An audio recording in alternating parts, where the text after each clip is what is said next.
a place. It's Harmless Phosphorescence.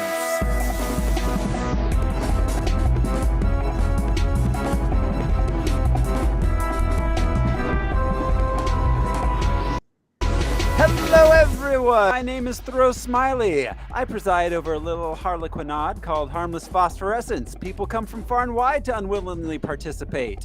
Who's joining me this week? Hi, I'm Trash. Josh. Was just waiting to call myself that. You girls are in for a treat. I'm Andrea Martinez Cece.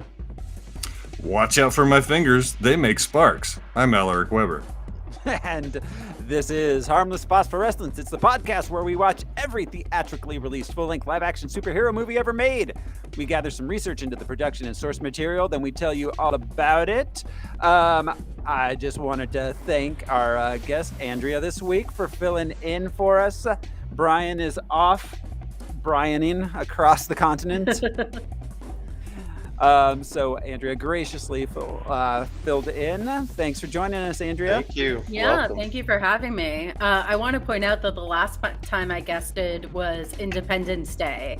And so I am happy to guest for any Jeff Goldblum related projects.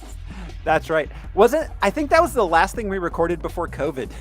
It was, yes. That's the last time we recorded in person. Yeah. So, yeah, it's been a minute. We're so glad to have you back. This show is brought to you by our patrons. Patrons like executive producers Michael Beckwith and Atticus Burkett. You too can be a patron. Just go to patreon.com/harmlessentertainment.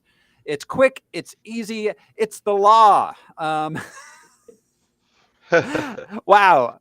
I totally forgot about yeah, I was channeling my 1990 commercial there that I totally just remembered. Patreon.com/harmlessentertainment. We got lots of bonus content there. We got music shows. We've got our monthly movies. We just put out the one for Clue. April, we're going to have a new one as we do every month. That's why it's called monthly. So head on over there. $1 a month is all it takes to get started. This week, though, on Harmless Phosphorescence, we are watching Thor Ragnarok.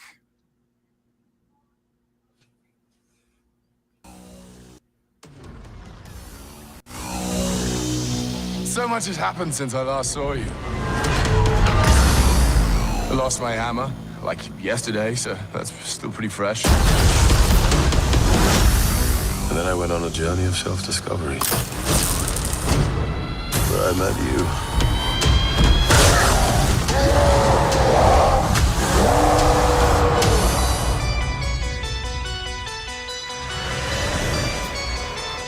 Where are we? You have no idea. Hela, the goddess of death, has invaded Asgard. Oh, I've missed this. And you and I had a fight recently. Did I win? No, I won, easily. Doesn't sound right. Well, it's true. Asgard is dead. And it'll be reborn in my image. I thought you'd be glad to see me. I need to stop her here and now to prevent Ragnarok, the end of everything. So I'm putting together a team. Like the old days. Surprise! This will be such fun. Hello. Hi.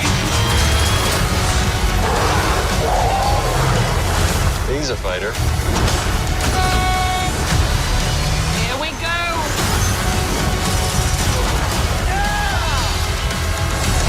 I'm not a queen or a monster. I'm the goddess of death. What were you the god of again?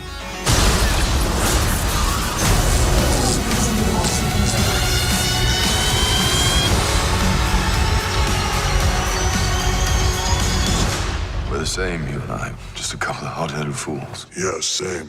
Hulk like fire, Thor like water. Well, Kind of both like fire. But Hulk like raging fire, so I like smoldering fire.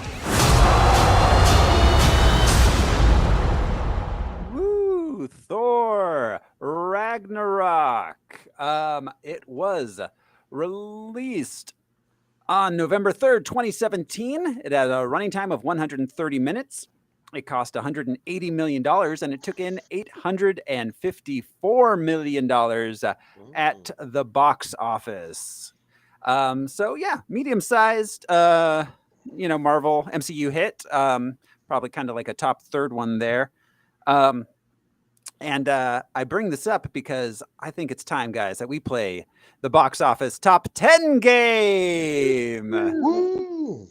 This is the game where I will describe the movies that were released or that were in the top 10 box office for the week of November 3rd, 2017. I'll usually use the box office mojo description. Sometimes I won't, as is my want. So, you are the Grand Master. I am. I preside over this little harlequinade called the box office top 10 game. You guys ready to jump on in here?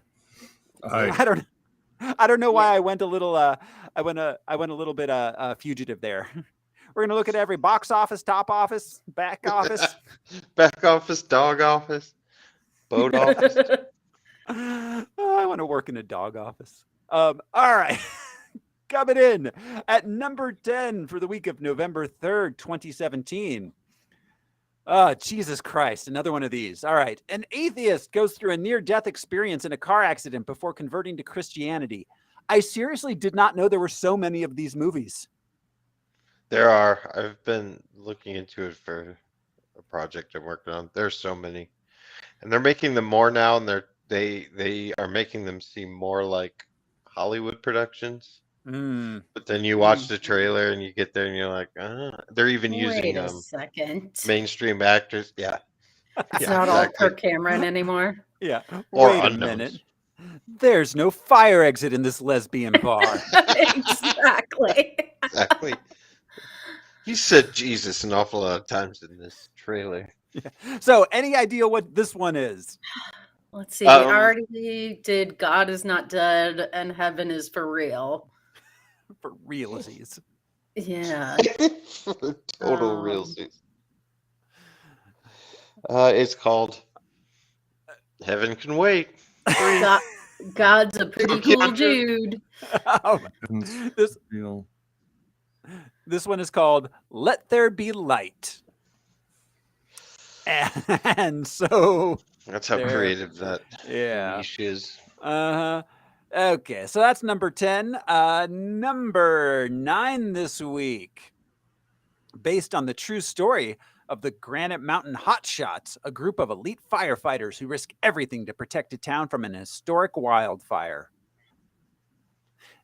We got Josh Brolin in here, Jeff Bridges, Taylor Kitsch, Jennifer Connelly. Wildfire?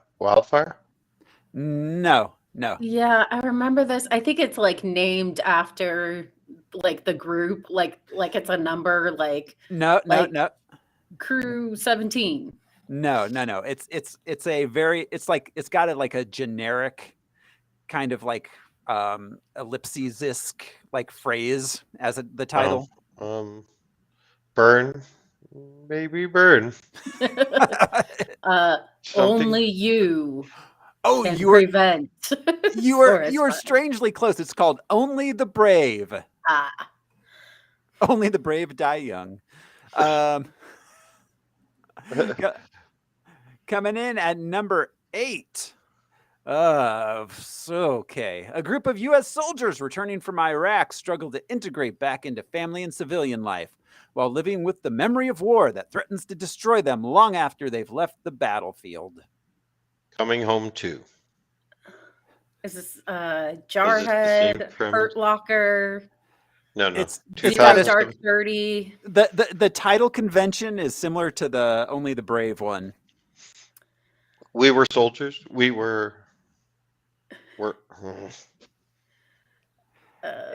It's called Thank You for Your Service. Okay. Yeah. Well, thank you. Yeah. There's quite a theme to this week. Yeah, there is. What's going on in November 27? Oh, wait, I know Well, yeah, a lot had gone on in the past Mm. year. yeah. Oh, God. My guess is a lot of these got greenlit in November of 2016. Yeah. Ugh, yuck. All right. Coming in at what are we on? Number 7 this week.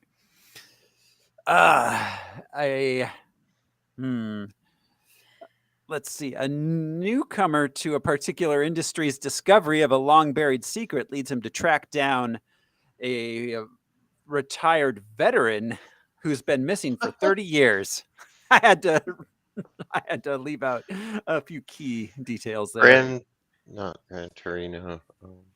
This is a sci-fi film. It is set in the future. Oh, wait. Oh, Terminator, Redemption, or Blade Runner. Blade Runner what, Al? 2022? 48. 48. 49. 49. 2049. 49. 2049. I bet that year makes a big difference. Right. I wonder what won Best Picture. In 2049. With all the replicants. And... yeah, I wonder who slapped who in 2049. The Addams Family. You do kick Was that it? Was Will Smith just listening to the Addams Family Values? By MC Hammer. The Addams Family Values song, and he was like, Chris Rock's my friend. I'm going to kick and slap him. He does what he wants to do. Yes. Says what he wants to say. All right, coming in at number 6 this week, a college student must relive the day of her murder over and over again in a loop until she discovers the killer's identity. I think this was a Lindsay Lohan, and it was like, I know who killed me, or I know who murdered me. It wasn't Lindsay Lohan. It was. I actually saw this in the theater. I can't remember who was in it because I had a teen at the time who wanted to go see it really badly. That sounds vaguely, but isn't it like I know who? No, it's not. I know who. I know who killed me last summer. Diary of a Murdered Girl. It's called Happy Death Day. Yeah, I have heard of that. Yeah, and they made a sequel to it, which is apparently not a horror movie at all, because this one was kind of a straight up horror movie. Well, horror comedy, heavier on the horror than the comedy, but apparently the sequel is just a straight comedy. Yeah. Coming in at number 5 this week. When the network of satellites designed to control the global climate starts to attack Earth, it's a race against the clock for its creator to uncover the real threat before a worldwide cataclysm wipes out everything and everyone. What? Yes. Ice Age 9. You were cutting out quite a bit, but I'm going to say Cloudy with a Chance of Meatballs number something. It's not. I was cutting out. Yeah. Not to me. I don't know. Oh, just me then. That's no. It's This is the first I've ever heard of this movie. It's called Geostorm. Oh, I've seen the thumbnail or the movie. Yeah. Okay. Yeah. Yeah. How did this get made? Did this one? Yeah. It's bonkers. Yeah. It seems pretty terrible. Speaking of Ice Age, so apparently when Disney bought Blue Sky, what Fox and Blue Sky came with it, they made a new Ice Age movie, but none of the voice actors agreed to return. So, all right. So they recast everybody, like Raymond and Queen Latifah, everybody, and just made a new movie without them. That's how Disney does. Did they call them new characters, or No, was it no. someone doing a Ray Romano impression? They've got some guy doing a Ray Romano impression. Man, I bet there's some disappointed 6-year-olds out there. Right. That's not Dennis Leary. That's not star of Rescue Me. You know, Listen, kid. he knows his fan base. Angry 6-year-olds. Yeah, I know. I know lots of 6-year-olds who can say Leguizamo. Coming in at number 4 this week. 3 returning characters venture to a haunted campground, and the group must run for their lives when monsters, goblins, and boogeymen are unleashed. This is a sequel, in case you didn't know. Oh, It's is a this sequel.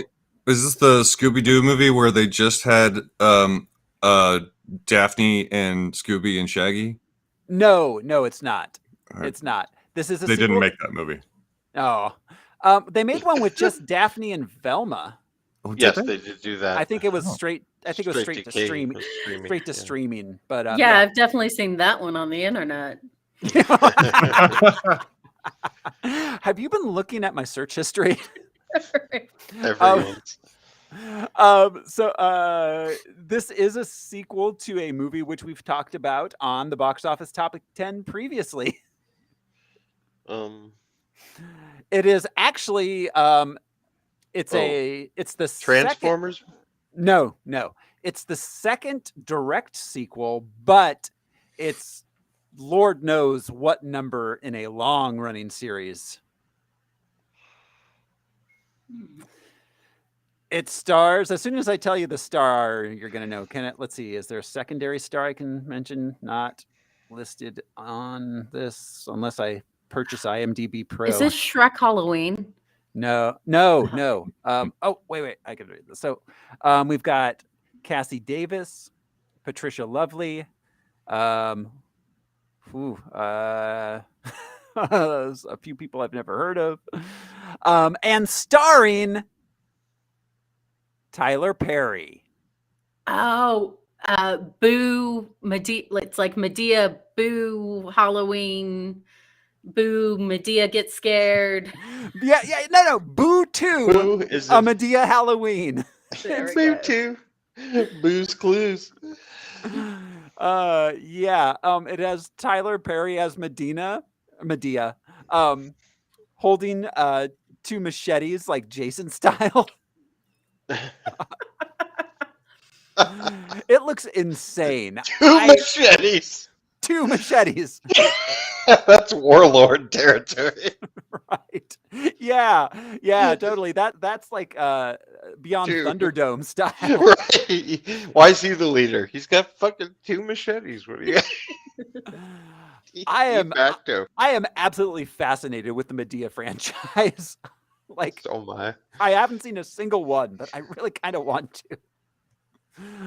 Watch every single one of them. All right, coming in at number 3.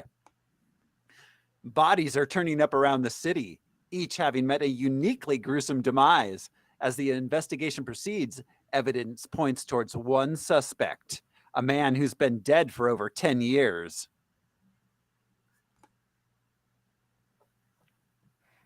This is also a sequel. I don't know what number. We're at the point now, 2017, they stopped putting numbers on things for a lot of these. Has been dead for 10 years. The title is the name of the character. It's famous enough too that the name would just instantly tell you what the franchise is. Is it Riddick? Jason? No, it's not Riddick. It's not a sci-fi movie. It is a straight horror franchise. Oh, horror. That's right. Jason? Nightmare on Elm Something? Street. Not Jason, not Nightmare on Elm Street. And yeah, Leatherface. The beginning. no, Texas Chainsaw. The beginning. no. This movie is called Jigsaw. Oh, the Saw prequel. Yeah. Dwight, did you see Saw? I see Saw all the time. Most of us see Saw. Oh God. All right. Number 2 this week, as their own mothers drop in unexpectedly, 3 underappreciated and overburdened moms rebel against the challenges and expectations of the Super Bowl for mothers, Christmas. I know this one. This is Bad Mom Christmas. Yes, it is. Sequel I didn't know existed. I did see the first one though. It's Mila, right? Mila Kunis. Yeah, Mila Mila, Kunis, Catherine Chris- Hahn. She Kristen can make Bell. the worst movie on earth. And have it. Yeah, and as the moms, we've got Susan Sarandon, Christine Baranski, Of course. Cheryl Hines. In Cheryl course. Hines, yeah. Yeah. Yeah. The first one was amusing enough. That was a weird trend there in the 10s. The bad Right, bad movies. teacher, Bad mom. teacher, bad mom, I think Bad Santa was probably the first one, right? Yeah, that's probably true. Look, we were all giving up. We were. We were getting ready to. We were in the process of giving up. Now we have. Yeah, now we have. And number 1 for the week, opening at number 1, imprisoned on the planet Sakaar, Thor must race against time to return to Asgard and stop Ragnarok, the destruction of his world at the hands of the powerful and ruthless villain Hela. So yeah, Ragnarok number 1 this week. And that does it for our box office top 10 game, which means that it's time for us to turn it over to Professor Al. Oh no. And his magical book of comic book history. Tell us, Al, what do we need to know about the comic book and character background of Thor Ragnarok? Okay. So, new characters in Wikipedia order. My favorite order. Based off you don't need to know how the sausage is made, but I look up the movie and I click on all the character names and then Yeah. Nobody thought you were going and looking at microfiche. This is a riveting behind Yeah. the curtain glimpse. Yeah, I didn't think you were going and purchasing all the comics that all of these characters were in and reading them all each week. good. I thought he knew all of this. Okay, so our first new character, Hela, based upon the Norse goddess Hel, who in mythology is said to preside over the underworld realm of the same name. Introduced into Marvel Comics by Stan Lee and Jack Kirby in Journey into Mystery number 102, March of 1964. Everyone take a shot for Stan Lee and Jack Kirby. Yeah, dream makers, man. Hela was born in Jotunheim, land of the giants. She was the child of a previous incarnation of Loki who had died in a previous Asgardian Ragnarok. I thought New Whoa. Jersey was the land of the giants. The Meadowlands. She was also the child of the giantess. Oh, No, it's giantess, right? But I love giantist. giant, A giant scientist. I didn't put a T on the end. Giantess. Not to be confused with giantologist. Angerbroda. Angerbroda was the name of the giantologist. Hey, Giantology. which by the way, everyone should see their giantologist at least once a year, least once. especially if you're over 40. Anger. Or over 7 feet tall. Sorry, there's an extra R in there. Angerbroda. Angerbroda. I consider myself an amateur giantologist. When Hela came of age, Odin appointed her as goddess of the dead, giving her rulership over the dead in the realms of Hel and Niflheim. Nipplheim? Niflheim. I'm sorry, that's P? N-I-P-P? Niffle clamps. Nipple? You said nipple. Niffle clamps. Niffle, like wiffle ball. Like I think I could help with this whole Pam Pan thing. Hela often tried to expand her power to the dead, inhabiting other realms, including Valhalla. Hela had superhuman strength, stamina, and durability, high-level mystical powers, including black magic and necromancy, and a deadly touch called the Hand of Glory. I got one of those once. Don't tell my wife. And matter generation, most frequently seen in her production of necro swords. Nice.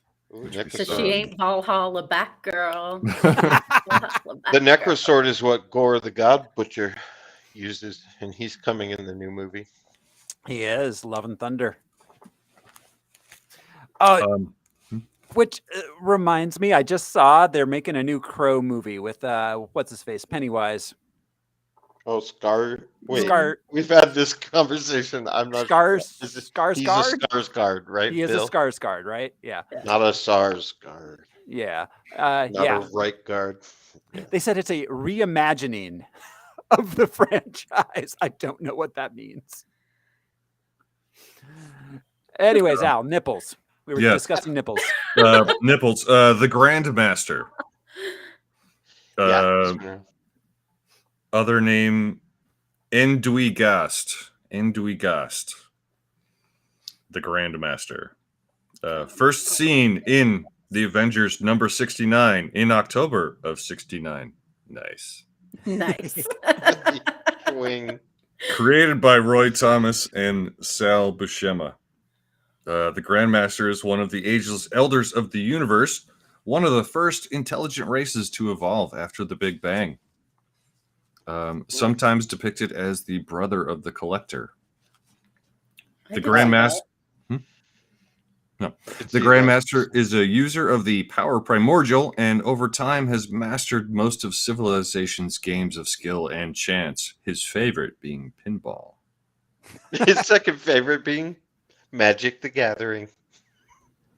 The Grandmaster is immortal and can manipulate energy and matter. Ooh. We've got Valkyrie, based on the Norse mythological figure Brunhilde. Yep. Brunhilde? Brunhilde. I hardly know her. Yeah, there's BRYNHILDR. PPLE. There's an R in there, huh? Yeah, Weird. there's an R at the end. Yeah. The character was My favorite version of this character is Bugs Bunny. Yeah. Killed the rabbit. the character was brought to Marvel by Roy Thomas and John Buscema. First appearing in the Avengers number 83, December of 1970. In the comics, it was Latinized or anglicized to be Brunhilde. They had to anglicize the Vikings? Yeah. Ironic. I know, those famous people of color. Selected by Odin to lead his personal unit of shield maidens, the Valkyrior.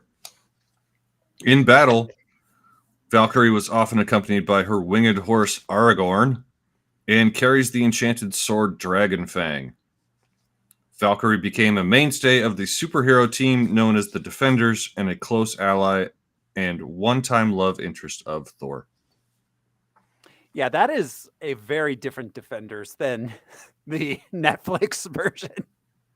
Which is Well, like, yeah, but a lot of them are in this movie. I think Doctor Strange was one, the Hulk was one. The Hulk Yeah. was one, yeah, definitely. yeah, it's just crazy what a different Doctor level of Strange was power early. that Defenders team is from the one that ended up being done live action. Mm-hmm. Yeah. Scourge, the Executioner.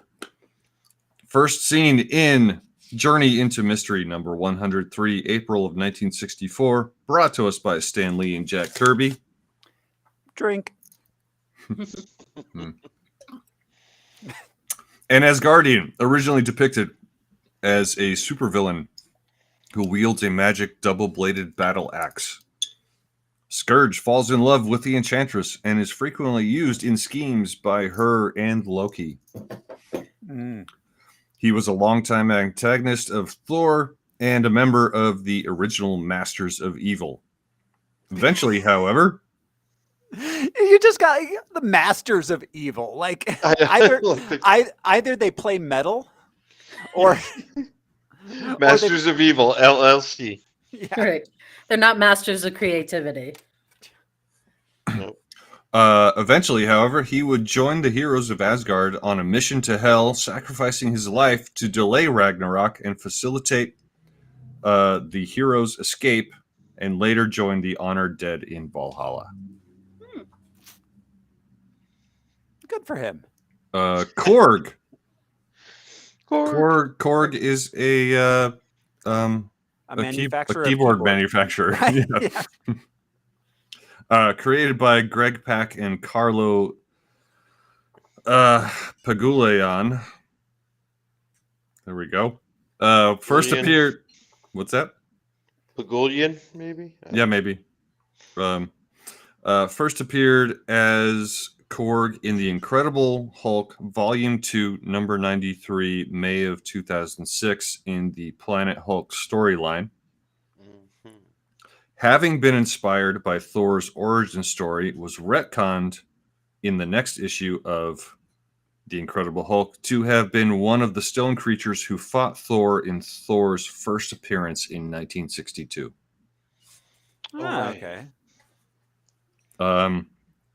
After the stone-bodied race of Cronins tried to invade Earth and were defeated by Thor, Korg became a prisoner of the Red King on the planet Sakaar. Korg was forced to participate in gladiatorial games on Sakaar, where he would be made to kill his own brother. Damn. When the Hulk was exiled to Sakaar, Korg would become Hulk's ally in the arena and in the rebellion to take down Sakaar's Red King. I don't know if we wanted. I didn't write anything down. I don't know if we wanted to riff for a minute on Planet Hulk being an influence for this storyline. Yeah. The Illuminati. Yeah, the big five, or however many there were. 7. I don't know. 7, okay. They sent the Hulk away from Earth because they thought he was too dangerous. They sent him away in a spacecraft. Hulk was mad. Yeah. And then on Sakaar, As he sometimes is. Yeah. Sorry, go ahead, Josh. he met a woman, a mate on Sakaar, and I believe they had a child. I'm not sure, but then she was killed. So he was extra mad. Like the worst he's ever been. Yeah, Planet Hulk was actually a pretty dark run. It wasn't very, like, the Thor Ragnarok's pretty light tone wise. Planet Hulk was not. Yeah. Right. Planet Hulk did not involve the Grandmaster. It was the Red King, completely new character for that storyline. But Sakaar, I believe, was the planet did have all those wormholes around it, like in the movie, as we saw. So collecting beings and junk from all over the universe. And yeah, let's see. In the comics, Hulk did start a revolution with Korg, and they took over the planet, and Hulk became the king of Sakaar for a while. I believe so, yeah. Until it was overrun by the zombie virus in one of the story runs. And then he made it back to Earth, ready to get some revenge. Yeah. Comics are fucking insane. There were.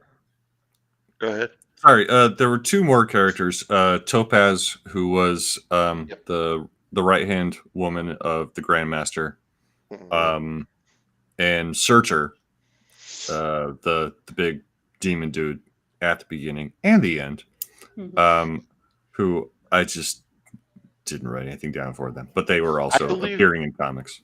I believe that Meek was also probably. Yeah, that makes sense. He looked different, of course, but yeah, sure. and then at the end, I can't remember his name, but that 3-headed looking dude. Yeah, Not Taika. looking. He had 3 heads. Yeah. Taika He's from the Waititi comic. was one of the heads on that, by the way. Yeah, I was Huh. trying to figure it out. There, What? the other 2 look Who was one of the like heads? choices. Taika Waititi. Oh, okay. So, all right. Thank you, Al, for that journey into the comic and character Yes. background, which brings us to the production. The production background of this film, Thor Ragnarok. It was the third movie was announced as soon as the second movie dropped. But at that time, it was not yet known as Ragnarok. Let's see, 2014 was when Feige announced it was going to be Ragnarok, and he started reaching out and to different directors to see what sort of take they would have. Taika Waititi was one of those, and by all accounts, despite being told specifically not to, he made a sizzle reel to give Feige his take, and Feige, by all accounts, absolutely loved it, loved his take, and essentially just hired him on the spot. Yeah. I still think Thor, that's you, Thor, hey, hi. has the largest character arc in the MCU, and after the show, I would say Hawkeye as well. But I mean, Thor goes through so much from where he started as the like one-dimensional worthy warrior of Asgard. By the to time the Big Lebowski to by the time we get to Endgame, like that dude's seen some shit. yeah. Anyway, so yeah. Yeah, 100%. And I think this is the start of his real arc. I mean, the first 2 movies and the Avengers, like, yeah, there's some stuff in there, but not like from here on out. Yeah, he brings the comedy. Even in this own movie, starts out more serious than he ends up. Which is fun. Absolutely. And so Taika Waititi's take, apparently he said that the Immigrant Song was absolutely vital to the film. Yeah, that was it's about Vikings. Yeah, exactly. And it is. And I mean, honestly, the moment at the end where it kicks in, like, it gives me chills. And like the same way that only certain Star Wars things can give me chills. But right. Yeah, I think the line about Hammer of the Gods is about that hammer. And not just a regular Home Depot. Yeah, they're definitely thinking about a specific hardware store. Yeah. So yeah, it was directed by Taika Waititi. We'll talk about Taika now. We usually do the writers first, but he's so authorial in this film, even though he does not technically have a writing credit. But everything he does is just from absolutely. Eagle versus Shark all the way down. Yes, he has his style. Absolutely. Eagle versus Shark, of course, is his first film. It is absolutely great. He made a few short films prior to this, and he was acting in a bunch of Australian things first. He came up he's New Zealand, but he came up in the New Zealand and Australian film industries. They're pretty interconnected, those two. But Eagle versus Shark, he wrote and directed. 2010's Boy, which is probably the one that I think that gets talked about the least, but it's pretty good. That's about the chubby kid and Sam Neill. No, that's Hunt for the Wilder People. Oh, right. Yeah, Boy is about a Aboriginal child who I don't know, goes through some stuff. I haven't actually seen that one. What We Do in the Shadows, of course. Which everybody do yourselves a favor and watch both the movie and the series. But watch the movie. Yeah, it really is a treat. Yeah, the movie is great. The series is also great. It has a lot of the same sort of humor as the movie, but also has Matt Berry in it, which is never bad. God, yeah. I love that man. Yeah. Sure. He has a new series on HBO, Our Flag Means Death, and that is fucking hilarious also. Yeah. Taika, yeah, it's really, and he's in it, and he's just As captivating. Blackbeard. Yeah. As Blackbeard, yeah. Yes. Yeah. Absolutely. After Thor Ragnarok, he got to do Jojo Rabbit, which was in which he played Hitler. Yeah. And that movie is also just I have not seen anything Taika Waititi's done that I didn't love, honestly. So except perhaps for the one role which we have talked about him. He was in Green Lantern. Oh yeah, and he's gonna be in the newest Suicide Squad. Not gonna be, he is, but we're gonna talk about it. Yeah. He's the Rat King, I believe. The Weasel? Or no, the Rat King. No, the Rat King. Yeah. His daughter is His daughter's one of the stars. Yeah, the Rat Catcher. So yes, yeah. Yeah, Rat Catcher. Yeah. So yeah. So that's Taika Waititi. Though he clearly and without any sort of doubt did a pass on the script, even though he does not have a credit. The credited writers are Christopher L. Yost, who we've talked about him. He had a writing credit on Thor: The Dark World and Max Steel. I got it from a hairdryer. Craig Kyle. Craig Kyle also had writing credits on Thor and Thor: The Dark World. Those are his only other writing credits for films. He did a lot of like TV stuff, animated Marvel stuff. And Eric Pearson, who let's see, he had a writing credit on Spider-Man: Homecoming and Ant-Man. We talked about him for those. He also has some writing credits on Infinity War and Endgame. This movie stars Chris Hemsworth. He's back as Thor. Tom Hiddleston's back as Loki. Cate Blanchett as Hela. I'm wondering if we've talked about her, if I'm just thinking of Tilda Swinton. I don't think you have. Yeah, I don't think she's been in any of our movies that we've talked about previously. So let's see. Cate Blanchett has a lot. Bob Dylan. Yes. She did play Bob Dylan. She's the best one in the picture. Yeah, absolutely. Let's see. Her first credit is for a movie called Caboria, in which she played a cheerleader, which I cannot imagine Cate Blanchett playing a cheerleader. She's dynamic.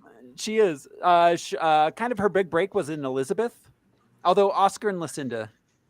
Talented Mr. Ripley, I think, was the first time I saw her. Yeah, I think so. That's where she really, really broke out. But she was. Let's see. She had an uncredited role in Eyes Wide Shut, which I didn't realize. She was at the orgy. No, I'm not joking, but yes. Talented Mr. Ripley. Of course, she was in. She was famous as Galadriel, in the Lord of the Rings trilogy. Oh gosh, she was in Life Aquatic. I forgot about that. So I mean, she's Cate Blanchett. Yeah. Let's see. We have Idris Elba as Heimdall again. Jeff Goldblum as Grand Master. We did talk about Jeff Goldblum in our Independence Day patron only one, which we did put that on the feed. We put that on the main feed. That's right. So yeah, check out Independence Day if you'd like to hear us talk about Jeff Goldblum. Did Andrea special guest for that episode? She did. I did. Okay. She did. So I am happy to be your Jeff Goldblum resource. That also starred a young upstart named Will Smith. You're gonna hear about him soon. Oh God. I know this is only a visual thing, but here's my Jeff Goldblum pillow that I've brought to join me for this. Oh, It sleeps between us. I can't remember who was telling it, but there was this. I hope I didn't tell this on the Independence Day episode, but there's a God, I can't remember who it was. Some newer celebrity was talking about how they went to a party and met Jeff Goldblum. And when they met him, he walked up and said, he was introduced. And he said, yes, it's you. Of course. It's so great to meet you. And he was like, wow, Jeff Goldblum. He was so happy to meet me. And then he met someone else and he said the same thing to them. Yes, of course it's you. I'm so happy to meet you. It's like, that's just how he meets people. Yeah. I love it. Yeah. There's this tiny clip How of special. like when the whole contract negotiation stuff was going on between Marvel and Sony, where they thought Tom Holland wasn't going to get to continue as Spider-Man, and someone asked Jeff Goldblum about it, like at some red carpet premiere, and it just is basically, what? No, this is the first I'm hearing of this. I am stunned. Like, This is a real gut punch. Oh God, Jeff Goldblum's impressions are one of my favorites.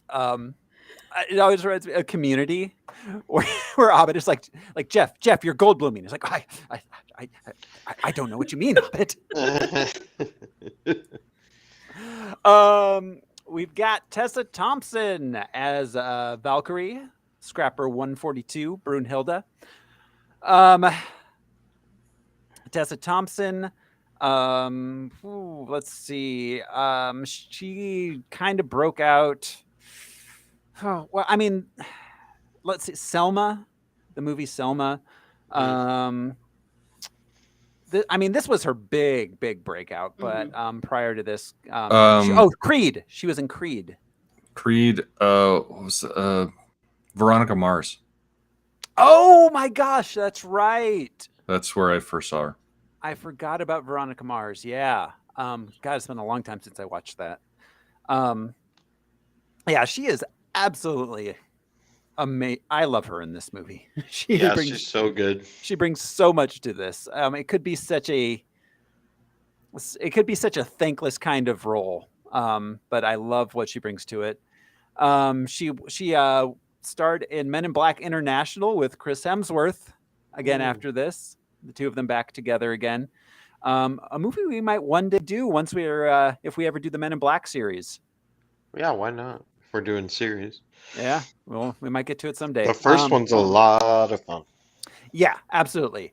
The following three are various levels of okay to bad. Right. Okay to bad. Carl Urban as Scourge. Sawbones McCoy. Yes, as Bones in the Star Trek reboot films. He was also played Éomer in the Lord of the Rings trilogy. And he's Billy Butcher. Billy Butcher, yeah, and in the Boys, he's great in that. He was in the Riddick series. He played a stormtrooper in The Rise of Skywalker. I didn't know that. But yeah. Judge Dredd. Did we say that? Judge Dredd, the Dredd, not Judge Dredd. Yeah, but he was Dredd. Judge Dredd in Dredd. Yes, just Dredd. And he was in his way of. That was a really solid performance. That was a really good. He's a movie. good actor. Yeah, he's good.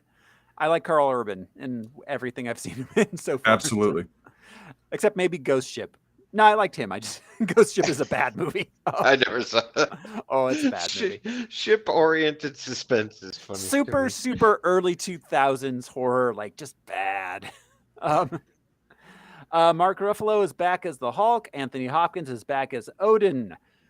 Tadanubo Asano, Ray Stevenson, and Zachary Levi technically back as the Warriors 3.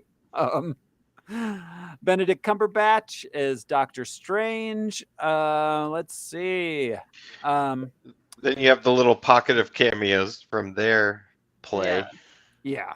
Yes. You know what I mean? Matty Damon, another Hemsworth. Matt Damon, Luke Hemsworth, and Sam Neill. Sam Neill. Yeah. You got Sam Neill and Goldblum. I love how Yeah. pissed. Oh, Reunion. yeah. I didn't even put that together. Yeah. Oh, my God. 2/3 of the Jurassic trio. Mm-hmm. I love how mad Sam Neill looks when Loki's revealed to be Loki. He like lifts Right. up the patch and He has a real fuck. I'm not getting paid. Yeah. Yep. Yeah, absolutely.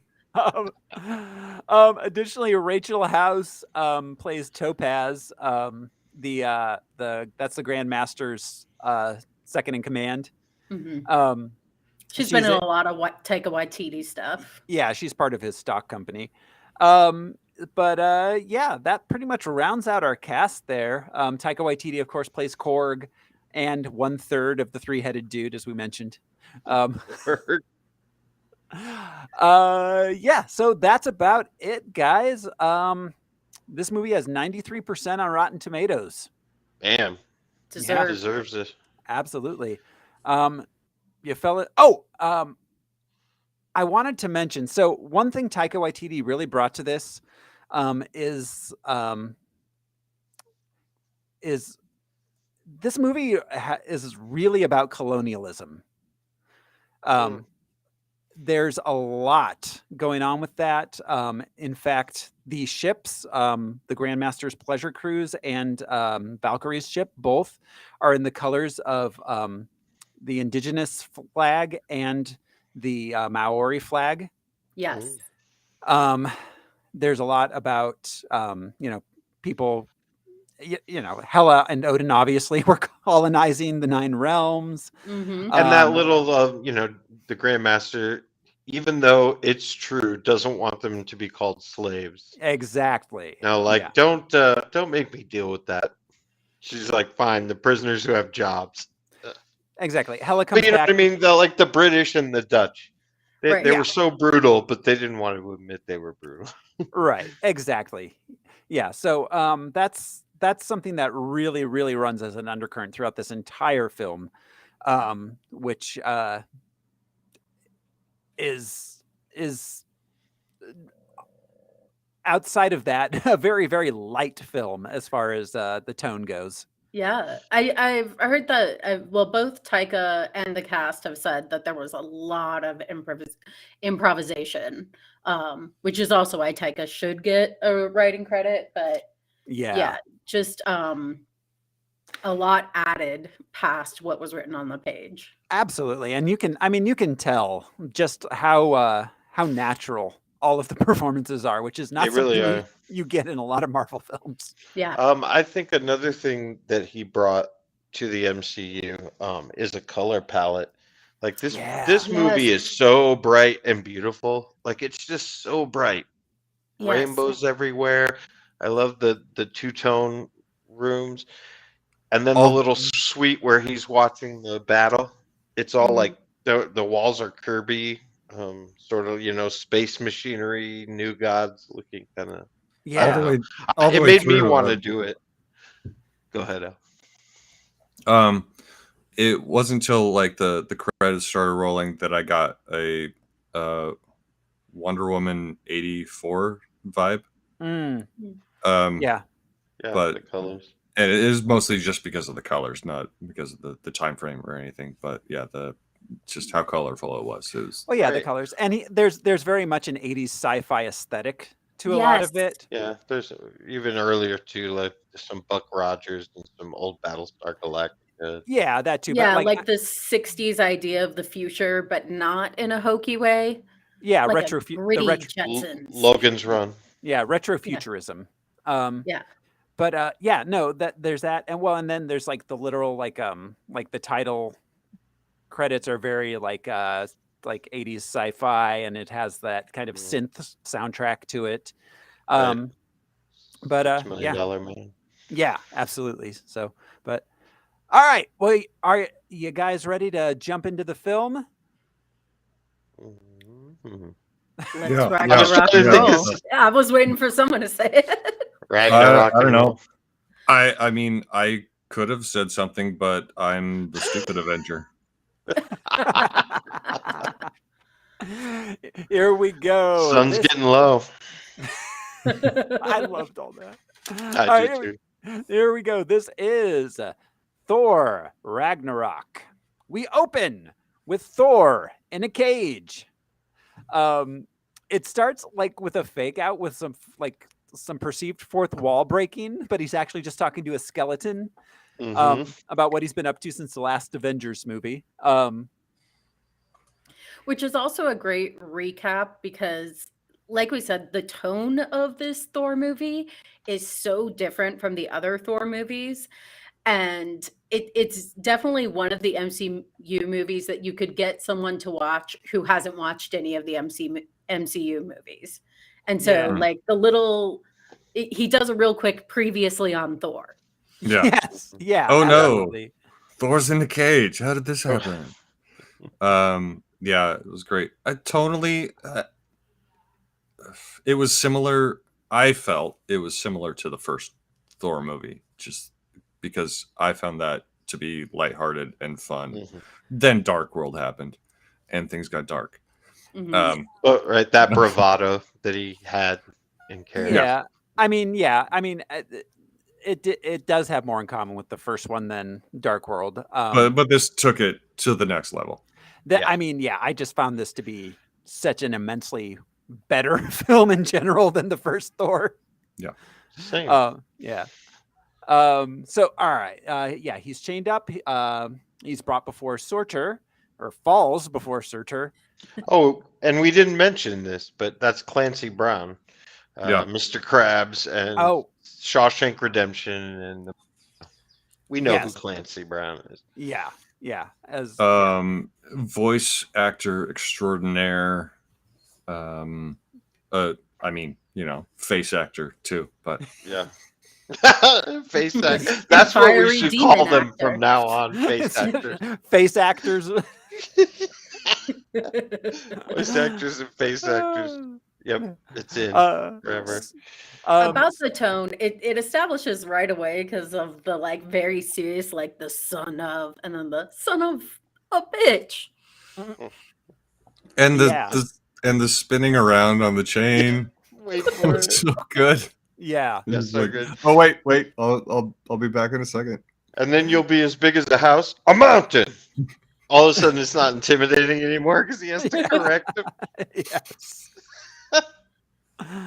And then when he's calling the hammer, and he's like, "Wait, I timed that wrong." Yep.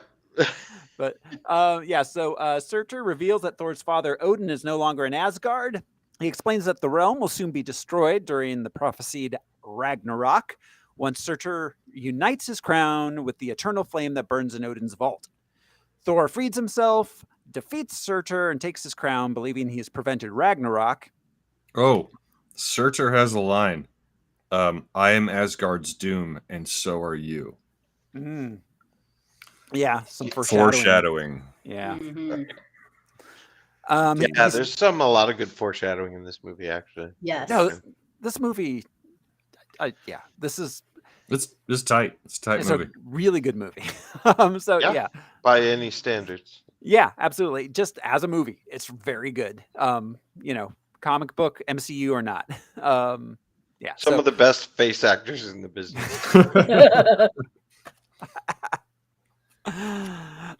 Some leg very little leg acting though. If it has one downfall, not enough. No, it's like the Muppets. There's some. Yeah. There's not zero. But but not as much as you'd like to see. Not enough toe acting. None. Goldblum does some toe acting. Yeah. Well, Goldblum acts with his whole body. He really does. Goldblum acts with his spleen. Thor's still being attacked by Surtur's minions, including some sort of dragon. Fire dragon from the comics, but yeah. He calls Heimdall for the Rainbow Bridge, but Heimdall is gone, and in his place is Scourge. Who's showing off his stuff. His stuff, yes. Behold my stuff. The casual shake weight where the girls aren't even watching him. He's just he's just doing it, yeah. He's just doing it. The two machine guns, Des and Troy. Yeah. that he got in Texas. So there was a time when Scourge went down to Texas and mixed in and bought 2 guns. I And he mean, didn't just need didn't any blink. ID, so it worked No. out. No, he needed no that's ID. some outfit. And yeah, and well, I imagine they were probably like, "You look like a good Texas boy. Yeah. You're ready to rumble." So all right. Put so on a yeah, hat to cover the tattoos. yeah. Put on a hat.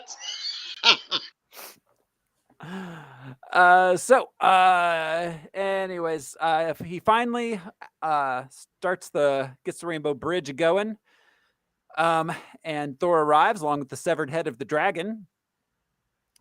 That was fun. The whole dragon head thing. I loved how Yeah. gross it was. Thor heads to the palace, finds Loki pretending to be Odin, putting on a play to celebrate his own death. Yeah, this melodrama. The dragon blood got on everybody but Thor, right? Yeah. Mhm. Yeah. Okay. Yeah. Yeah. Yeah. Love the play. The play I is love- great. I love so Anthony Hopkins, as we mentioned before, would write no acting required, because, and that makes sense for Odin. But I love him playing Loki, playing him. It's just Yeah. Yeah. Yeah, you could tell the difference. And would've Larry been lovely to have Larry him. Hemsworth is playing Thor. Yeah, exactly. Yeah, the fourth Hemsworth twin. Yeah, And the lesser Hemsworth, as Tahani from The Good Place calls him. That's right. the lesser. Let's see. Oh, that's what I was gonna say. I'm sorry. Like they say Thor Odinson so many times in this movie that it starts to sound like Odinson, like Johnson, or Yeah. Well, yeah. it makes you wonder, like if he had a middle name, like Kyle or something. So all right, he forces Loki to reveal himself and take him to where he left Odin, which is a old folks' home in New York. They Called arrive. Shady Acres, which Yeah. is reminiscent of Shady Pines, where they stuck Sophia Petrillo on the Golden Girls. Oh wow, Oh, yeah. shady. Yeah, it's been a You common. just go Shady Acres, pa. But some more subtle foreshadowing. Thor's wearing a purple and green like sweatshirt combo Oh yeah. Huh. to Hulk foreshadow colors. the Hulk. Yeah. Huh. And Mjolnir is disguised as an umbrella, like they Yep. did in the original comics. In the original comics, yeah. Yeah. Well, it was a cane in the original comics first. Oh, right. Well, it was but, a cane Right, it umbrella. was a cane. Yeah. Hmm. Yeah, Yeah. you're right. But it's an umbrella because he's the god of thunder, lightning, rain, an umbrella. You love me is frightening. So all right. Yeah, Thor signs. They find the retirement home destroyed. Thor signs some autographs. Loki falls through a portal, which suddenly appeared. A business card is left in his place. He goes to the address and finds the Sanctum Sanctorum, where Doctor Strange is waiting for him. Strange agrees to help him find his dad, and he brings Loki back and sends him off to Norway.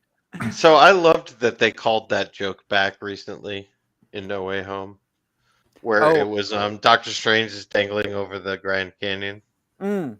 and then Peter brings him back.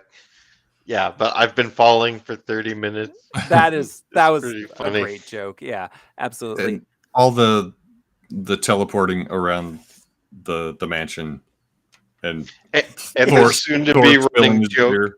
Yeah, of that thing, that little Yeah. thing that he knocks over, and gets Mm. knocked over later on as well in another movie. Yeah, it shows up in No Way Home. Yeah. yeah.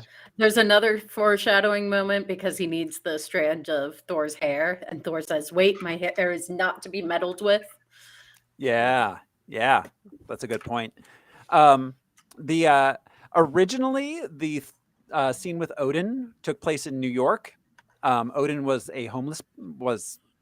homeless in New York, and the entire confrontation with Hela took place in New York. In a preview screening, people thought it was too dark and that Odin didn't get a good enough send off as Mm. an important character, which is why they refilmed the entire thing in what appears to be 20 minutes on a green screen.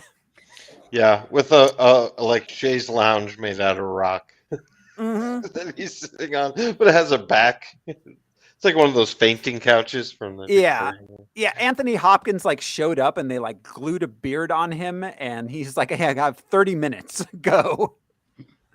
For this reshoot. So I mean it really sticks out to me, the whole scene in Norway as being like not like the rest of the film at all.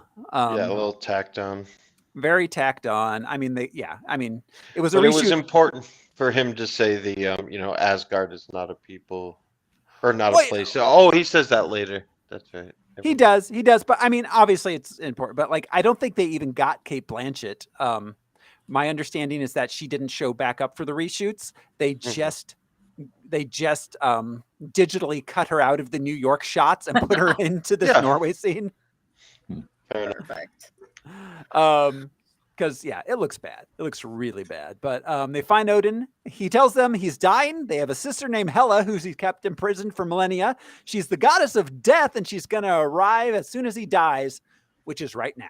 For Ragnarok, yeah. That's a total dad deathbed confession. Of Right? like, oh, I got another Yeah. family. Yeah, there's a secret family in Canada. You Yeah. were adopted, But Right. killed somebody. she's Oh, I suspected I wasn't your father. All right. Take care. she's the goddess of death. She'll show up when I die, and that's right now. Good luck. Bye. Yeah. Peace And out. look at this very generic sea view for a Mhm. moment. Yeah. Oh, Yeah. and I cut you out of my will. Yeah.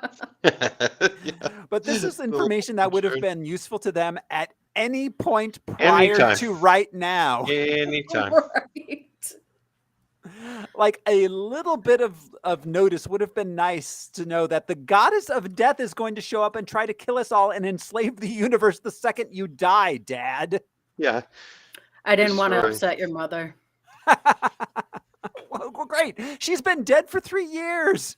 I knew you were going to find out anyway. He does mention that Loki had put a spell on him, and that's how he was able to be Yeah, but trapped at the nursing home for a while. I'm with That's Thoreau. fair, Like, it that's should have been fair. a legend that was shared, so people could have a heads up. It's like Jor-El. Like, it's going to blow. Well, you But told we- us at the mixer? We see that he's been. I mean, he redid the whole ceiling in the throne room Yeah, he's to been hide hiding it. all this information. So yeah, Yeah. Look, That's fair everything's enough. going to be fine. It's going to be fine. Jesus is just coming back. It's just another tour. Yeah. Don't worry about it. I'll be dead, so it doesn't matter. So Hela arrives as advertised. Seconds later, she promptly kicks their asses, destroys Mjolnir without a second thought. Loki calls for the She- Bifrost.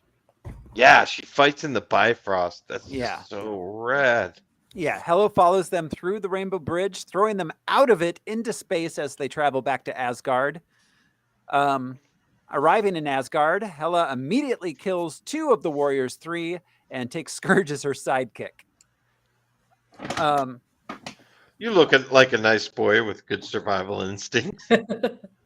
Love that line. Yeah. Yeah. I'm just the janitor. I love Yep. that line. Right. Yeah. Well, because he was just mopping when she showed up. And Yeah. He's mopping up the Because- dragon's blood. yeah, cleaning the Right. dragon's blood. And I have to like the Warriors 3 were just hanging out there. Like Making I- sure you mopped it, I guess. yeah, I have to imagine like they were like overseeing things now that they realized that Loki was the one who put Scourge in charge. Absolutely. Right. Yeah. So all right, yeah, so she arrives there, kills them. And then meanwhile, Thor crash lands on Sakaar in a garbage dump. It's a planet surrounded by wormholes. Oh, we didn't mention, just for the sake of narrative, that Hela broke Mjolnir, shattered the hammer into Yeah, no, we mentioned it. Did we? Okay, my bad. I also liked that the first thing she says to Loki is telling him to kneel, which Yes. that was Which was Loki's whole something deal. he told people to do. Yeah. Yeah, exactly. Well, yeah, and she Loki says something to her, and she's like, "You sound like the old man." Yeah. Yeah. Also, when she tells Thor, "Funny, you don't look like him," that is also foreshadowing. Yes, because then the eye. Mhm. Such a so It's layers. much. It's like an onion. Yeah, it's like Shrek. It's poetry. It rhymes. So yeah, he's attacked by a gang. I love the costume. I love the production design Yeah. in general, but the costume design, like these Mhm. junk guys with like their Oh my weird God. blank masks. But they had like kind of Kachina looking, kind of Aboriginal looking, Yes. just like a lot of thought and care went into the production design and costuming of this. But yeah, I love that. Like, are you a warrior? Are you a fighter? Or are you food? Yeah, And if you don't say fighter, then you're food. yeah, But yeah, all of Sakaar is awesome. I love it. It's like Space Vegas. yes, Like Yeah, that it's like really colorful and festive, but also like dirty and You gritty. walk one block in any direction, and then it's a trash dump. absolutely. Yeah, exactly. Well, yeah, And But you it might makes me get think of stabbed. like You might get stabbed, right? like the Fifth You'll be food. Element, or like sometimes like when Yeah. they go to Risa and stuff on Star Trek, just like these pleasure planets. yeah, absolutely. But we get to see Contraxia. the seedy side of it too. And I do really love all of like the Aboriginal and indigenous design elements that he brought to it. But it's not Absolutely. even just like his own Maori Mhm. Aboriginal. Lots of Like different. yeah, absolutely. It's like he from indigenous peoples from all over the world are represented, including actual Norse like Yes. Yeah. stuff, which I can't believe we didn't get more of that in the first two Thor movies, but we actually get like those slow motion scenes where Hela is fighting the The Valkyries. Valkyries, yeah. Like, yeah, I can't believe we didn't get things that looked that Norse in either of the previous Thor movies. Mhm. So Great level of diversity, even just like in the extras. yeah, Because yeah, it sucks absolutely. in people from everywhere. Mm-hmm. Yeah, well, yeah, and It's indiscriminate. yeah, well, and yeah, I mean, and you know, our first two Thor movies were run by like white British dudes, so Mhm. Yeah, we just actually like have the someone world. who's thinking about people that aren't other white British dudes. Absolutely. So a slave trader called Scrapper 142 arrives and kills the gang and subdues him with an obedience disc that she attaches to his neck and knocks him An unconscious. Obedience disc. That's what it's called. I know, but if I whipped a frisbee at you every time I wanted you to do something, I kept calling it a zap button, but yeah, I think it's a. Um, I love the way that she fell off the plank, the gangplank. Yeah. I rewound that a couple of times because it was so good. Well, And then, and and then she's picking herself up and she like presses into the carcass of some mammoth animal. beast. Yeah, her that's been hand goes dead. through the corpse. Yeah. Right. And she's Oh, drinking some like Sakarian malt liquor, it looks like. yeah. Well, and I love how throughout the film, no matter what happens, she's still like, no, I'm not going to stop drinking. Yeah, right. I stopped doing cocaine, not being rad.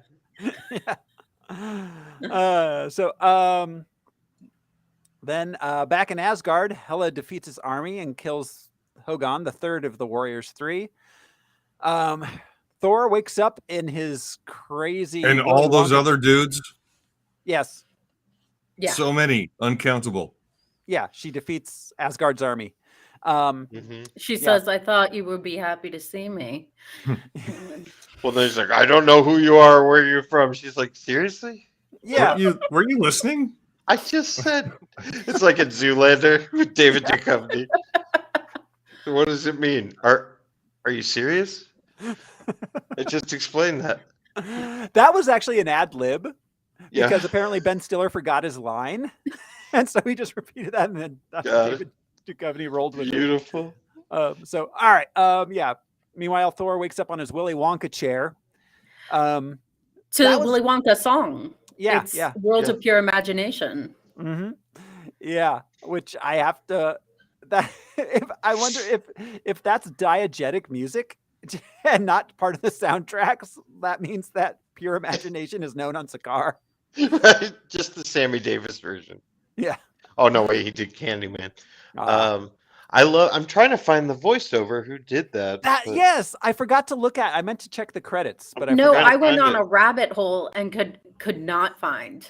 Like, Is it not listed read in the actual Reddit credit? threads even? Yeah. No. Wow.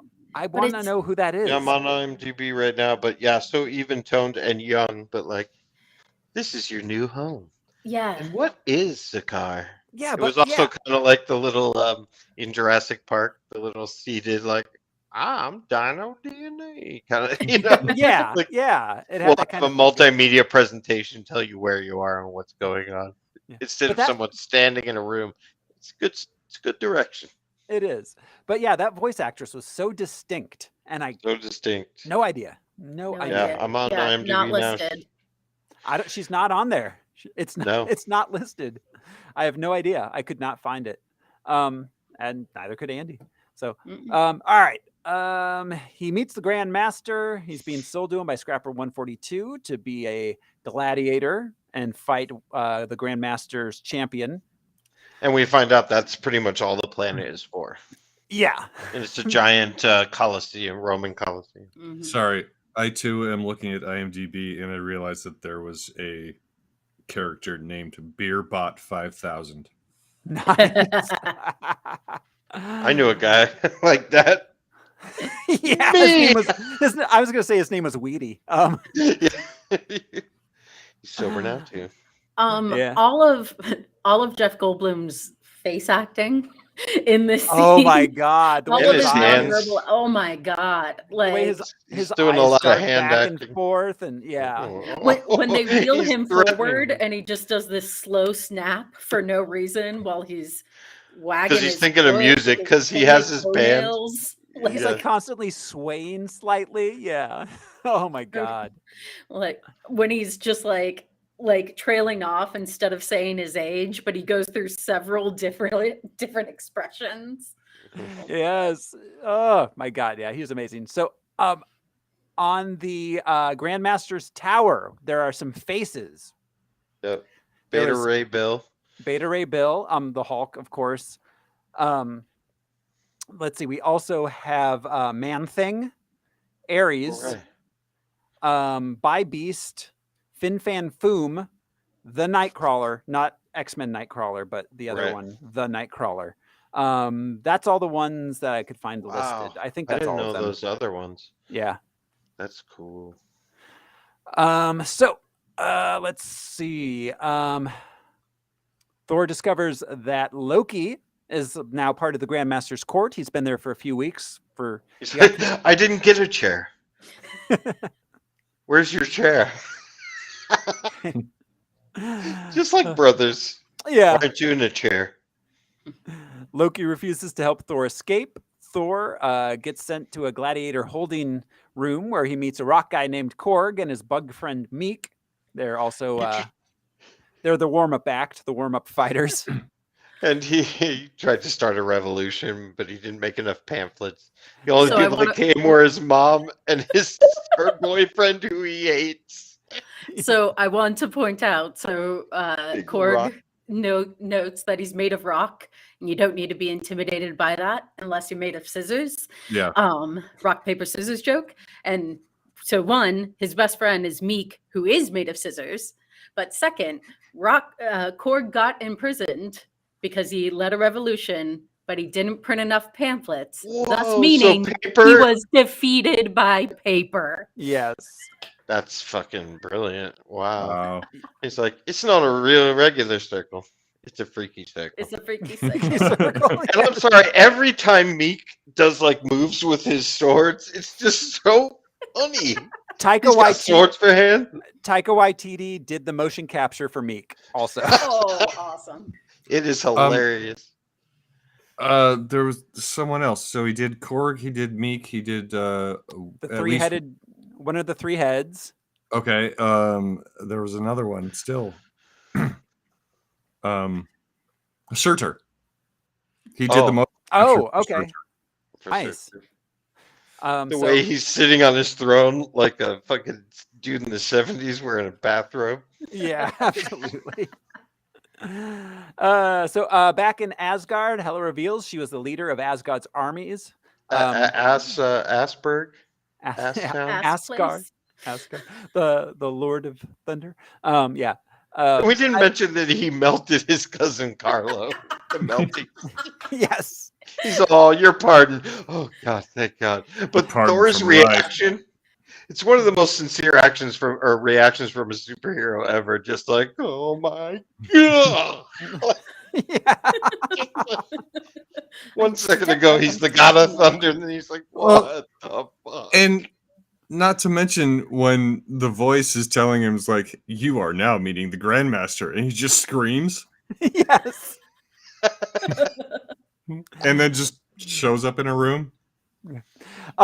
So I just wanted to point out how much identity is a theme in this film. Everyone is is either, so there's constantly people getting people's names wrong or people taking a new identity. Thor's entire identity is stripped from him. He loses he loses his hammer, his hair, his eye, his crown, his home, and that's for him to gain his new identity as king of Asgard. Loki it goes through, like, there's a few identity things with him that he goes through. Yeah. Identity is a huge undercurrent of a theme throughout this entire film. And Hela very well, I mean, and also Valkyrie, but Hela and talking about how her entire history has been erased. And yes, it's been erased and whitewashed, basically. I am patriarchal white guy. Yeah, that she says, he's proud to have it and he's ashamed of how he got it. That's just the European colonization of the world in a nutshell. Yeah, right. Hela's out there teaching Asgardian critical race theory. Right. Yeah. Don't call them slaves. That's so. Yeah, absolutely. Yeah. Well, yeah, and yeah, she's been completely erased, which is like there's the colonialization and the identity themes interacting there. I mean, this movie is just so all rich. of Sakaar is about that. You're reduced to a fighter or food. Yeah, absolutely. Let's see. She breaks the whole fresco and reveals that she was Odin's right-hand executioner.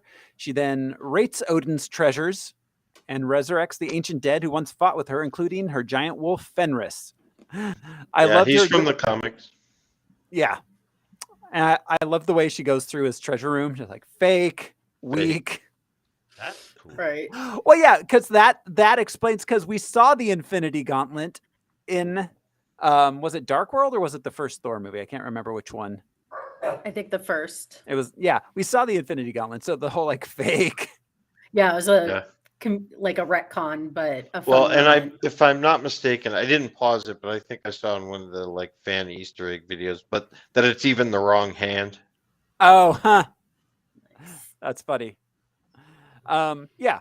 But then she passes the Tesseract. And it says, not bad. Which Loki passes it much later, and we know what happens there. Yes, we do. All right. Loki visits Thor, trying to convince Thor that they should both stay there, making the best of the situation instead of going back to Asgard to confront Hela. Thor refuses. The next day, Thor's taken to the arena, where he discovers that Scrapper 142 is the next Valkyrie. His hair is cut. We get our Stan Lee cameo. The guy standing behind the chair was also from the comics, and I couldn't remember his name to look him up, but his costume's so very distinctive. Anyway. I didn't notice. Let's see. Yeah, his hair gets cut. He enters the arena where he discovers that the Grandmaster's champion is the Hulk. Couple Thor. things. First time we kind of see him with the winged helmet. You know what Oh, I mean? yeah. They didn't really do that before, but Taika made it look so cool. Instead of the little weird wings like Captain America had. Yeah, Friend or from what? work. Yeah, and we get the friend from work line. This was apparently a kid. A Make-A-Wish kid. Yeah. A Make-A-Wish kid who was visiting the set suggested the friend from work line. Yeah, and Taika Waititi was like, "That's great." We're Yes. putting it in. He should have been like, if you weren't dying, this never would have happened. Keep on the sunny side, kid. I just read a thing yesterday. A Make-A-Wish kid who was a teenager, his Make-A-Wish, and he refused to budge on it, was that he lose his virginity. Yeah. Uh-huh. And they made it happen for him. There was a stand-up who did that bit, like a pretty good one that we all like. But yeah, just like I'm surprised more of them don't. Now, did they like just talk him up to a girl he liked, or did they find an escort? They found an escort. The details were fuzzy as to whether it was a legal escort. Therapists, yeah, probably. but they made it happen. Illegal either way because he was under 18. Yeah, I'm not sure. Yeah, but good I'll point. bet it would be hard for him to testify. Or be deposed. Wow, that got dark. Yeah. No, it did not. It started dark. Okay, fair enough. Fair enough. Drag me into the bathwater. Fair enough. So, anyways, Thor. Thor and the Hulk fight. It's mostly to a draw, but it's so much fun. Oh God, it's a great. This is one of the best like action sequences. All the action sequences in this are so much more fun. And I love just Thor looking at him and be like, "I'm not going to hurt you anymore." I love him trying to do the sun's getting real low. The sun's getting real low. That's what it feels like. That's what it feels like. Puny God. Yeah, I love how terrified Loki gets. All the way up there in the box, you know. Oh, just seeing Hulk. Just seeing him. I have to get off this minute. Yes. The only Avenger he fears. He's traumatized. Oh yeah, truly. That's PTSD that he's experienced. It's all over his face. Yeah. Yeah. You're right. That's a dog that's been kicked. Thor does tap into his God of Thunder lightning power, and he's going to defeat the Hulk, though. But the Grand Master activates Thor's obedience disc and knocks him unconscious. Dick move. Yeah, it was. It is a dick move because there's gambling there. Yeah. But like, wait, what? Yeah, absolutely. Meanwhile, back in Asgard, Hela appoints Scourge her executioner. I love that. But also to execute his plans, but mostly to execute people. Gives him his battle axe, executioner's axe. Yeah. They set about to conquer the universe, but discover that the Bifrost sword is missing. She begins terrorizing the people of Asgard, who are being helped by Heimdall, who took the sword and is hiding them in a cave in the woods. Thor wakes up in Hulk's apartment, where they reconnect. Hulk tells him he arrived in Sakaar in the Quinjet he left in at the end of Age of Ultron. We see some Hulk ass as if he were Mel Gibson. Yeah, Thor sees some Hulk, some swinging Hulk thunder. The jet's parked just a little ways away. Oh, that's in my brain now. Yeah. Scrapper 142 arrives to hang out with Hulk. Considering how LGBT friendly all of Taika Waititi stuff normally is, that's an odd kind of gay panic joke there, but it's still funny. Yeah, I mean, I don't know if it's gay panic so much as like it's that big. It's that big. I think it's more that. Good point. And also that it's kind of weird because it's like it's his friend, but it's not his friend. That's like true. It feels like a violation of Banner's privacy. That's true. But it also that's a locker room, man. Yeah. That's a Yeah. post-game locker room. You see a lot of weenuses. Yeah, you do. You do see a lot in the locker room. That's. I don't know if anyone's ever had a YMCA Membership? Yeah, membership. for sure. More than any gym I've ever belonged to at the YMCA, you will see old dudes just standing I was Captain gonna Morgan say, style. I've seen I've seen a lot of dicks that qualify for the deal at Furs. The Yeah. early bird Like I special. said, standing around Captain Morgan style, like Yeah, just chatting. talking up a storm, Yeah. airing their balls off. So all right. Let's see. Yeah, Scrapper 142 arrives, Valkyrie, to hang out with Hulk. They're just buds. They just hang out together. hmm Angry train. girl. Yep. Yeah. I'm Thor. sorry. I didn't hear what you said, Andrea. Oh, I said that they trained together. Oh, they trained Yeah. together. Yeah. But he calls her angry girl. Yeah. Yeah, which then comes back, but I love it. Yeah, because he's Mr. Angry. Yeah. And like Andrea mentioned when we were talking about identity, Valkyrie has a lot of the identity thing, multiple names she's known as. And if you For notice, love. in the flashbacks, she has a full mane of like hair. And as she becomes more and more invested in saving Asgard, her hairstyle changes and it comes down further and further each time. Huh. I didn't notice that. Also, it taps into the Planet Hulk thing where obviously Hulk is angry. That's how he's staying Hulk. But he's also sad. He's also bummed out that this is what happened. He's resigned, but he's sad. Yeah. It's just very interesting. They have a heart to heart. It's funny because they're competitive, but it's a heart to heart. Yeah. Well, and him talking about how Earth hates Hulk, you Yeah. know, and Yeah. and Sakaar loves Hulk, so that's why he wants to stay, Mhm. but he doesn't have friends, And he- Yeah. you know. And he's Well, such a child through the Yeah. whole conversation. Yeah. Well, I mean, Yeah. and that's why he chases Thor when Thor leaves, because he says, Mhm. "Come back, friend." Yeah. Right. Yeah.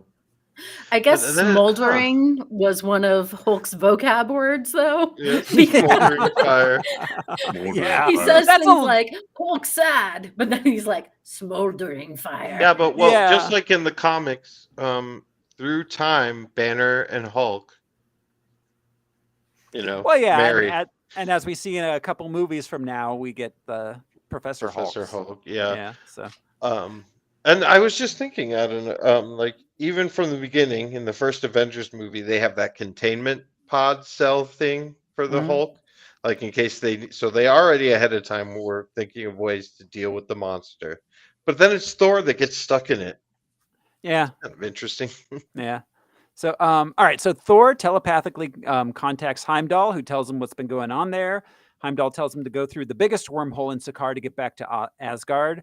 Thor attempts to convince Hulk and Valkyrie to help him save Asgard, but neither wants to do it. He steals the controller to the obedience disc, removes it from his neck, and jumps out a window to escape, making his way to the Quinjet. Hulk follows, accidentally destroying the Quinjet, but as he does, he activates a recording of Black Widow, which causes him to turn back into Bruce Banner for the first time in 2 years. The physical gags in this movie were Yeah. incredible.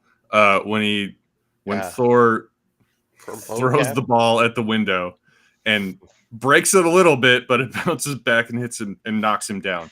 Yeah. He knocks himself down with Which a bouncy is also ball. the second time that he couldn't land the "That's what heroes do" line, Yeah. because he Yeah. says it to Sorter at the beginning, and Yeah. wants to have Mjolnir come to him right away, but he doesn't. That's what So heroes he do. keeps trying to make that happen. Yeah. Did we get a 3-beat on that? Did he say that later on when he's fighting Hela?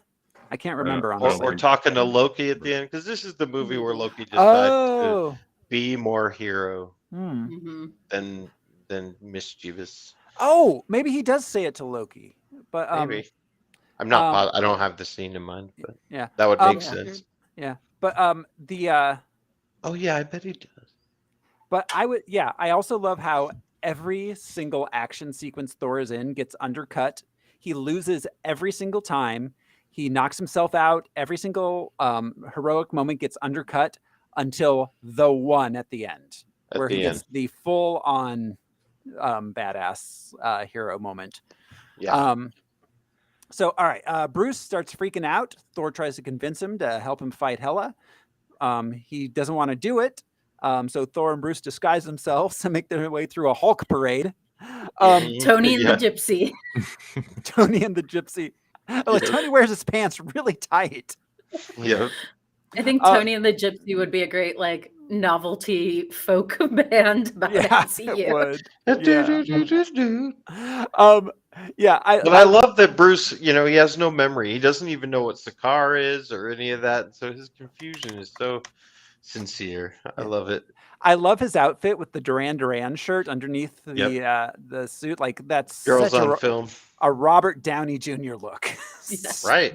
I even looked back because I thought it might be referencing a specific movie, and I feel like it might be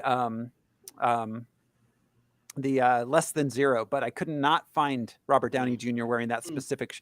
I found him wearing a lot of shirts underneath suits, Blazers. but I could not find that particular Duran Duran And shirt. Thoreau's, I keep calling Thor Thoreau. It's so bizarre. Thor's access password is Point Break. And I love that he eventually did guess that, but ostensibly he doesn't even really know what Point Break means. No, he doesn't. I don't think he's watched. I don't think. I wonder if he watched Point Break just to. Tony figure it called out. him that one time. Yeah. That we know of. Yeah, That we know. Yeah. Point Break. And then he later calls him Lebowski. And So they run into Valkyrie. She doesn't recognize Bruce, but he does look familiar to her. She decides to help Thor go back to Asgard and fight Hela.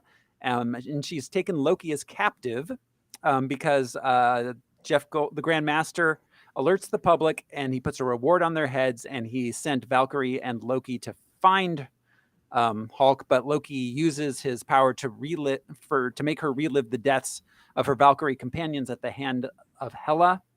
Yes. It's very subtextual here, but that it was her lover that was killed by Hela in that scene. I wondered about that. Yeah. It's subtextual, but it's I think that's what we're meant to think. Yeah. Mm-hmm. So they discuss the devil's anus and stealing a ship. Loki tells them he has the access code to the Grand Master's ship. He'll share it with them if they take him with them. They free the other gladiators who start a revolution against the Grand Master. get help. Let's do get help. Let's do get help. This was great. Yeah. Because they don't even need to say anything, because the gist of that plan is to throw Loki at whoever's coming at them. So it's funny that it has a name, and funny there's a line. Yeah. Well, yeah, and so they mention the time that Loki turned Thor into a frog. That was earlier. We forgot to mention that. Right. Throg. There is Throg, yeah. Yeah. And they also Thor telling the story about there was this time where Loki turned himself into a snake, and he knows how much I love snakes. So I picked it up to admire it. Yeah. And then he turned back and stabbed me. We were a snake at all. Yeah, we were. You didn't need the lead up of the story. You could just say He's just talking about snakes. That was 8. You stabbed me. Yeah. So Loki again attempts to betray his brother, but Thor anticipates this and incapacitates him with the disc on the neck, leaves him behind. Thor takes the Grandmaster's ship, picks up Bruce and Valkyrie, and they flee as the Grandmaster's gives chase. Korg and the other gladiators find Loki and take him with them as they escape the planet. I think he should be called Tone Loke from now on. Loki. I watched the outtakes, and there was one where Mark Ruffalo says, "We're approaching the devil's anus. It's getting pretty hairy out here."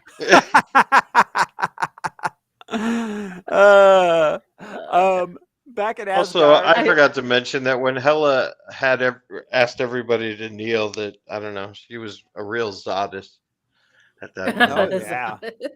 Oh, and by the way, I'm sorry. I was just gonna say her antler look is amazing. Yeah, that's from the Jack Kirby came up. All right, But yeah, And the love it. slinking walk she Yeah. does, like you tell Kate Blanchett is feeling every moment of this. She's just chewing it loving up. No, all I was gonna say is that I imagine that the devil is a bit of a power bottom based on the Well, yeah, if the South Park movies to be believed. That's true. Satan and Saddam.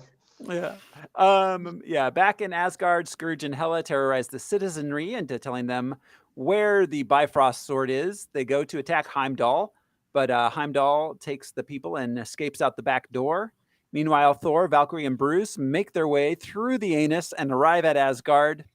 Thor communicates with Heimdall, who directs the survivors to the Bifrost to escape Asgard. Thor heads to the palace, finds Hela. Hela comes to find him on the throne. They talk and fight while the surviving Asgardians find themselves trapped on the Rainbow Bridge between Scourge and the dead warriors and Fenris.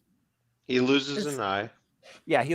Valkyrie and Bruce help the warriors as Bruce turns back into the Hulk. The way his mangled body hit the Rainbow Bridge. I know. So I was like, oh. Loki. I want to point out the Bifrost can near instantly transport you to anywhere in the 9 realms, but you have to walk across this massive fucking bridge to get there. Yeah. Yeah. You had to run down it It's such a to announce Thor. It's like how you have to drive to Phoenix to fly anywhere. Yeah, exactly.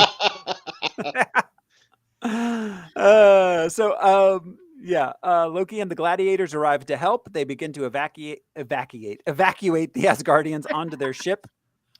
Meanwhile, Hela is beating Thor. She cuts his eye out, like as Josh mentioned. But he has a vision of Odin, who reminds him that he is the god of thunder. And his power Not hammers. Not hammers. The god of hammers. And that Asgard is not a place. Yes, it's a people. The Comes power up in Endgame. It does. Lot, It does, absolutely. His power resides in him, not in a hammer. This motivates Thor, and with the encouragement of Robert Plant, he fights back with renewed vigor. And Jimmy Page. And Jimmy Page, yeah. And John Bonham. Maybe one more than the other. Yeah.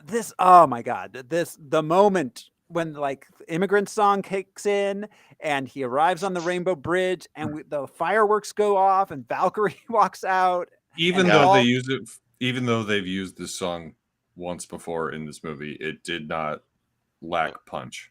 No, it had a lot of punch. I remember in the theater, it was just so exciting. It was chill inducing for sure. Like, the fights in this movie, all of the action sequences in this movie are so much more interesting than your standard like Marvel CGI sky battle with beams and shit. Yeah. Let's see. Hulk fighting the wolf? Fenris? Fighting a fucking giant wolf underwater. Oh my God, that's so awesome. You see his nearly impenetrable skin penetrated. Mm-hmm. And it makes him so angry. So angry. Hulk just like a bear. Don't ever try to either kill a bear or don't. Yeah. Don't wound a bear. Hulk defeats Fenris. Scourge has a change of heart and sacrifices himself to save the people of Asgard after initially trying to just sneak away among them. Yeah, first he tries to sneak onto the ship like he's Billy Zane leaving the Titanic. Yes. Did Billy Zane use a shawl? He did, and he grabbed a kid and pretended the kid was his, so he could get into a lifeboat. Women and children, Yeah, fuck you, Billy Zane. He didn't want to die in the frozen water holding onto a door that could have, had him on it too. That door could have held Jack too. That's all I've got to say. At least it wasn't the size of the door, it was the weight. If Jack and Rose were both on it, it'd be underwater. I just feel like they only tried once. Yeah, maybe try a couple times. Yeah, Maybe I take don't feel- turns. I don't feel like anyone in that movie lived up to their potential. So that In old the lady, she's just a disaster. liar, right? Yes, and also. George Costanza. And also, she said was that. married for like 60 years. But like, hey, remember that dude that I fucked once on a boat 60 years Right. ago? Irish Posed peasant. for? Well, Yeah. I mean, Post since for- we're talking about it, how about her granddaughter who's been caring for her daily while she's been sitting on a priceless fucking necklace? Right? Like, this necklace really could have paid for like my kids' college, my grandkids' Everything. college. Or all of your live-in nursing care. Anyway, it's my favorite part of Ragnarok. Yeah. So, all right. Yeah. Thor realizes that they can't defeat Hela, so he sends Loki to retrieve Surtur's crown and place it into the eternal flame. Surtur gets reborn and destroys Asgard, killing Hela as the refugees flee. And Hulk tries to fight it because big monster. Yeah, That's his job. that's like, but yeah, I love that. But big monster. Mhm. Last we saw Hulk, he had fought Fenrir, Fenris over the side of the eternal waterfall, and we were wondering if Hulk was going to go down Yeah, he was To hanging the on to same- the rocks. to the but same fate. He's hanging onto the rocks, but then he just jumps out of nowhere and just attacks this giant fire Yeah. creature. So first They- Hulk was That's what chasing Hulks do. waterfalls, That's and then what he Hulks started do. burning an eternal That's what Hulk- flame.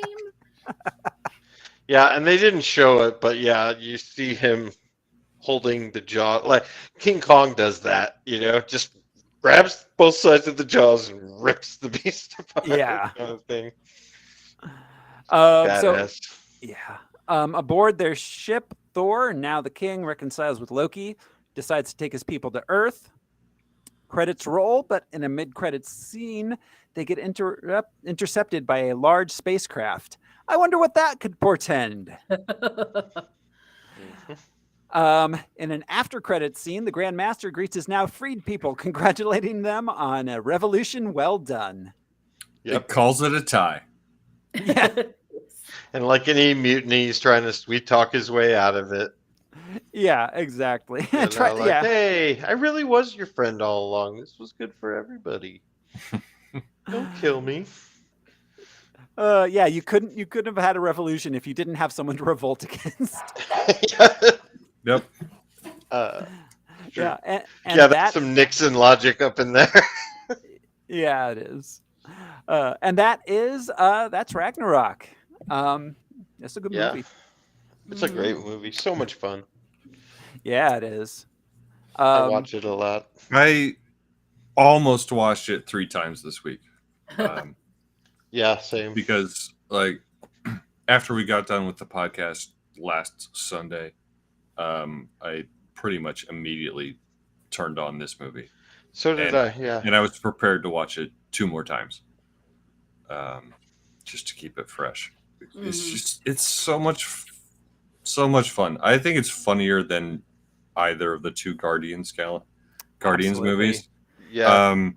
I Funny. think It's so brightly They- colored. I don't know. I just love color. I Fun. know. Fun is the best way. It's so fun. it fun. is so fun, but it's not. Yeah, it's so fun, but like we've been talking about, it's not light. Like it's not a nothing film. It's not just Mhm. fun. There's a lot going on underneath the surface too. Yeah. I know Taika Waititi drew some inspiration from the Guardians movies as far as tone. Yeah. Leaning but- into the fun. But he really leaned into it, but just the gags were so much better. Not better, because Guardians were good, but they worked. I think they worked because it was Thor, and we had a previous Dark World serious Thor movie, Mhm. and then we dragged him into this. Yeah, I think because I was we- just going we to know. Yeah, go ahead, Thor, please. No, I was just going to say, I think it's that, and that's definitely a part of it. And I mean, also, I think the fact that the gags weren't just gags; they worked thematically with what the Yeah. film was trying to say. Yes. Mhm. Which Yeah. he's great about doing. Regrettably, for as much representation there is, this technically does not pass the Bechdel test. No. It comes so damn close. There Nope. aren't But a it lot of Nope. women in this. The women There- that are badass, but there's not a lot. Valkyrie and Topaz literally have a conversation through the Grandmaster where they're Yeah. saying, tell her this, tell her that. Yep, it was so close, but So close. it didn't do it. I mean, yeah, there were 3 female leading roles, counting Mhm. Topaz. But yeah, I mean, yeah, it I is feel what it is. there are a lot of MCU movies that come very like have really good like fully fleshed female characters, but then just fall just short of having them talk. There should be like a Marvel script supervisor who's like, just say something about the fucking But- weather to this lady, please. Yeah, These movies, though, it's hard for any lesser characters to have a conversation that doesn't involve the heroes because that you know, in any one of these superhero movies, that's what everybody's talking about. You know, Nick Fury and Clint Barton in the first Thor. That's all anybody's talking about. that's true. That's The true. other so- heroes. But anyway, Yeah. Any last thoughts, guys, before we rank this? I just think it's beautiful. I think it's fun. I'm glad that he and James Gunn changed the vibe. You know, as we've talked about, Hollywood insists on taking superheroes so fucking seriously. Mhm. And they don't have to be. They shouldn't be. They're from funny books. Yeah. Unanswered question. I did not see Maddie Damon, Sam Neill, or Lesser Hemsworth on the evacuation ship. Oh, So we must Oh, no. assume they perished. Yeah. Hela killed him. maybe they Oh. were part of the fighting force. Also, Maybe. they were actors and fighters. They got killed along with. Where Logan. she's like, I want to go with unknowns from here on out. Yeah. Oh yeah. That reminds me. Sorry.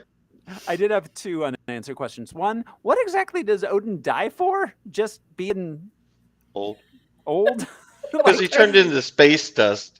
You know what I mean? Like, he didn't die. Like, He said Frigga was calling him. Yep. Maybe he was just heartbroken. I thought that was just being poetic. Like, Yeah. Yeah, Like Sanford and Son, Elizabeth, I'm I coming. think it's a part of the prophecy. It's all, you know, this was all prophesized. yeah, but I It's mean, the way it was supposed to go, I guess. I guess, but Because he even says, like, it's too late. Like, it's already started. they alluded to him.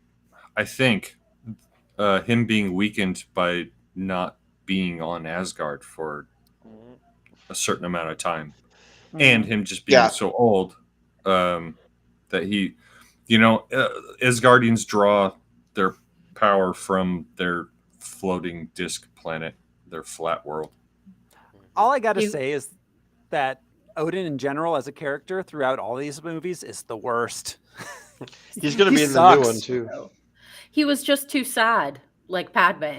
He just Yeah. died of sadness. He just died of He died sadness. of sadness. Yeah. That's it. Clinical Yeah. case. And Yeah. the beauty of Norway, of the Norwegian coast. Of the Norwegian green screen. He was retiring. He had time to dip out.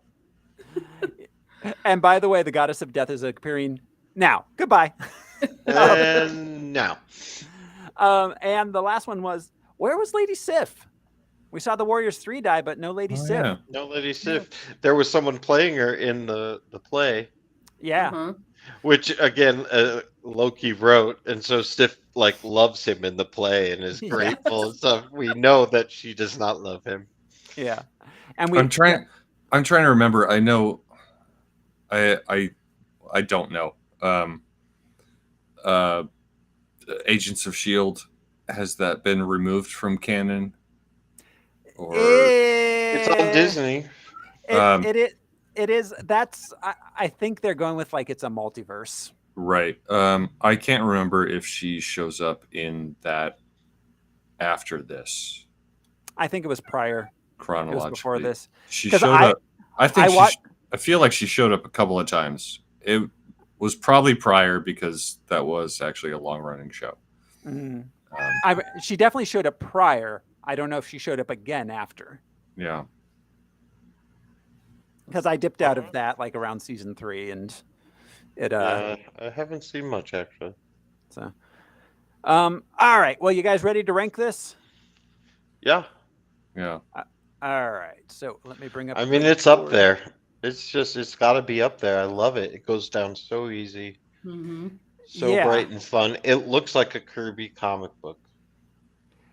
For It the does. first time. It absolutely does. I'm Let's staring see. at the top of the list. So because of my Guardians analogy, I think I liked it more than both of the Guardians movies, and Yeah, I agree. did. also Winter Soldier. I also agree. I think it's better Yeah. than Winter Soldier. Then we're pushing into Iron Man and Dark Knight territory. Yeah. I mean, I may like it as much as Dark Knight. Like it. I'm not saying it's good a film, but I don't know if I like it more than the Dark Knight. Yeah, number 6 maybe seems appropriate. Below Iron Man. Yeah, in between Iron Man and Captain America, Winter Soldier. That's, I guess the question for me is if it goes above or under Iron Man. yeah. I mean, I personally. I think it's better than That's Iron tough Man. because Iron Man. It kicked it off, and it was the first time we saw a genuine, accurate, true to form superhero movie. The way it was on paper. Yeah. But this is better than it. This is more entertaining. Yeah, entertainment wise, yeah, I think- I'd put it I think- above yeah. Iron Man. I think I have to agree. I think it might just in general be a better movie than Iron Man. If we look outside of what it did for the genre. Writing and directing. I mean, Robert Downey Jr. is captivating, and he's a funny, witty guy, anyways. But this, just like you guys are saying, consistently funny, not wacky. Yeah, this is better than Iron Man to me. And this movie is the movie that links basically the sort of pre-post Thanos Avengers story. Yeah, this brings the big bad in for real. Yeah, to the actual. Was this to the battle? I don't remember which movies were part of which phase, but okay, This is 3. This was phase 3. Yeah, this was phase 3. The beginning of phase 3? No, the first Middle? phase. The first phase 3 movie would have been, what was the first one after? It would have been what was it? It was no. It was the first one after, because each phase ended with an Avengers movie, so it would have been the first one after Ultron, but I can't remember what that was right now. Okay. Civil War. Was it? I don't know. No, it was no. That was a Captain America movie. Yeah, well, yeah, but that was. But I guess what I mean is Avengers. this is kind of the, like Hulk and Thor are all gone for Civil War, and this is then bridging to get the Avengers back together. Yeah. The first one after Ultron was Ant-Man. Okay, so that was the first one of phase 3. Okay. Makes sense. All right, so Al, what are you thinking? Above Iron Man or below Iron Man? Oh my God, that's so hard. But is it above Iron Man? Above Iron Man. I agree. All right, I agree too. We'll put it there. Thor Ragnarok is going in at number 5, between The Dark Knight and Iron Man.